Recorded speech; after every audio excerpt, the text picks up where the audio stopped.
Ovo je ono što se tiče klubske karijere. Reprezentacija, naravno, posebna priča, odigrao si onako pristojan broj utakmica, možda si mogu i više, da, svakako. Pa imao sam onu pauzu u vezi srca i to mi je uzelo skoro godinu i dok se vratiš, tako da... Još 10-ak nastupa sigurno, ajde da kažemo, možda i više.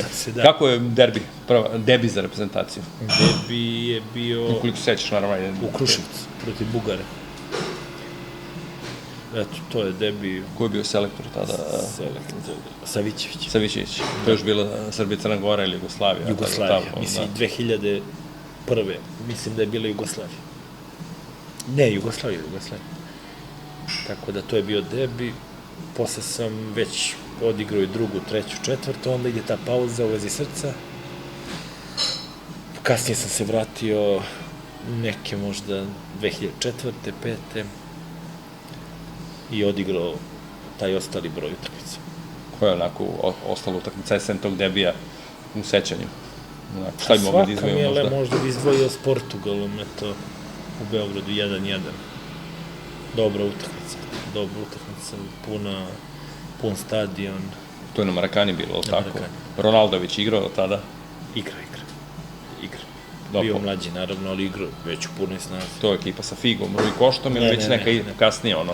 Kasnije, to je sa Ronaldom, Kvarežmom. Da, to je ta ekipa što je osvojila sa Portom, recimo, Liga šampiona, da. Tako da, to bi eto izdvojio tu jednu utakmicu. Mislim, svaka ima nešto posebno kad igraš za nacionalni tim, to je želja i san svakog sportiste, u svakom sportu. Tih sezona naša selekcija, nažalost, nije uspela s čim mi se plasira na veliko takmičenje, ostaje, da.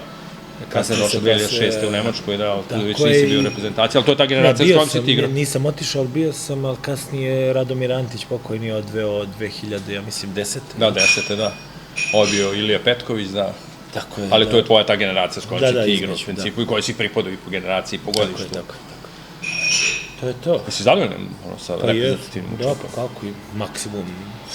Možda me, kažem, ta pauza malo sputala, ne možda, nego jeste, ali to je život. Tako se to izdešavalo, hvala Bogu da sam se vratio i to je to.